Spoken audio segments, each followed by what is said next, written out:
what happens to football players who are injured. We know they get great medical care at the time of injury, but do they have insurance that provides care into the future when they have long-term injuries? Are they covered by the Workers' Compensation Act and regulations? Are they considered workers? I'd like you to join me in welcoming Brian Ramsay. He's the Executive Director of the CFL Players Association. Brian is going to tell us about the work of the CFL Players Association, the work they're doing to ensure that injured professional football players receive proper compensation, care, and rehabilitation when they get injured on the job. Please welcome Brian Ramsay. And Brian is actually joined by someone I'm sure you won't recognize, Ken Giorgetti, past president of the BC Federation of Labour and the Canadian Labour Congress.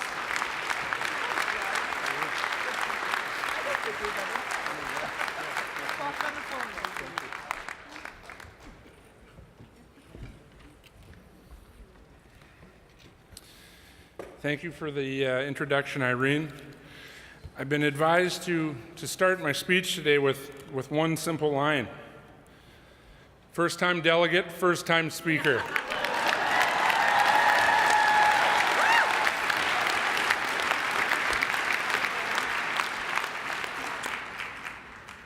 Our association has 550 members whose average age is 26 years old, average salary of $80,000 with a minimum salary of $54,000.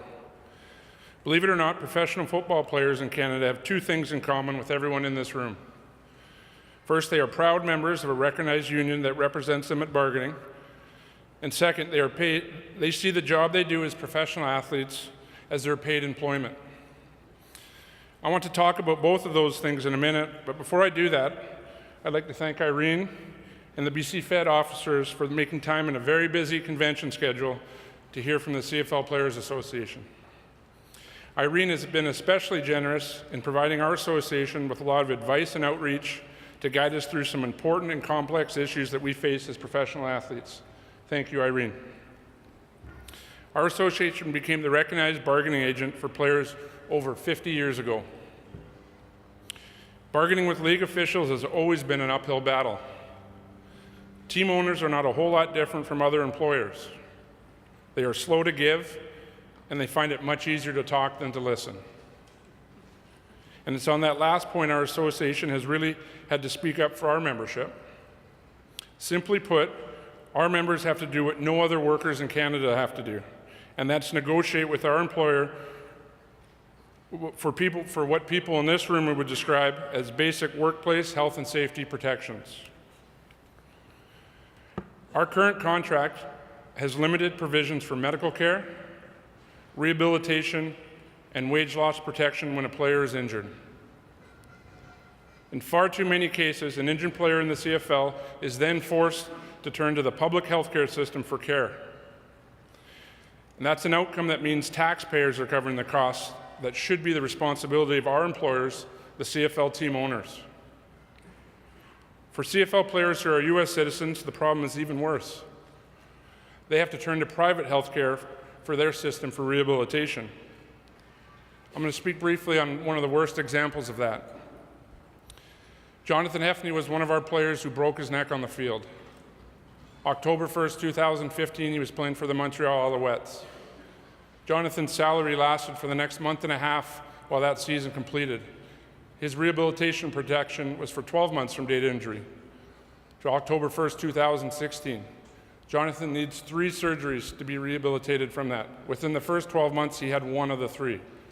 The club then stopped their obligation and ceased benefits. Now, being a US player, Jonathan went back down to the States. He was unable to get insurance. It was a pre-existing injury, and he's used crowdsourced GoFundMe to finally have the second surgery just this last summer. He is finally now, after that second surgery, able to hold his own children. He needs that third surgery to continue to work for the rest of his life and continue to get full use of his right arm.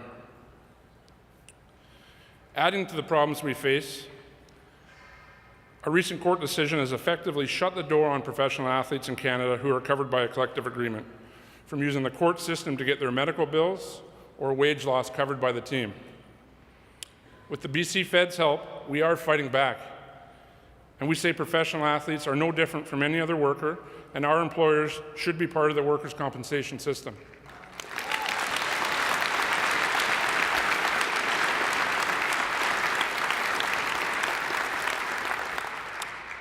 Thankfully, we've got a government in Victoria that's prepared to hear our case and a premier that's on our side.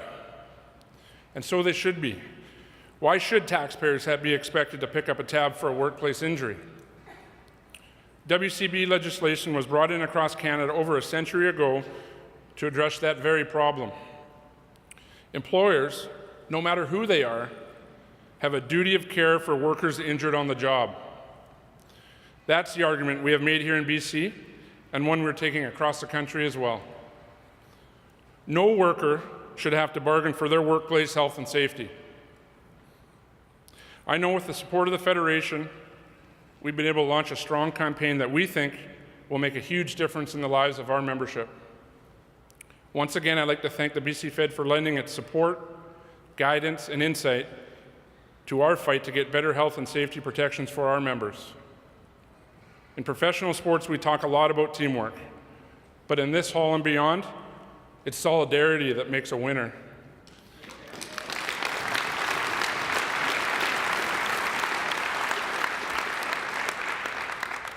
Thank you for showing your solidarity with us. Thanks, Brian.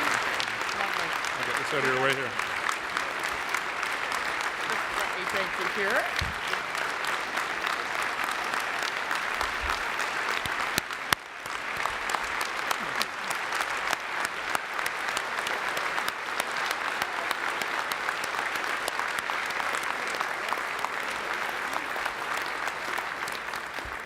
Thank you very much, Brian, for your commitment to CFL players to make sure that they're treated as workers and covered by WCB. I think you can tell from the reaction of the crowd, we're behind you 100%.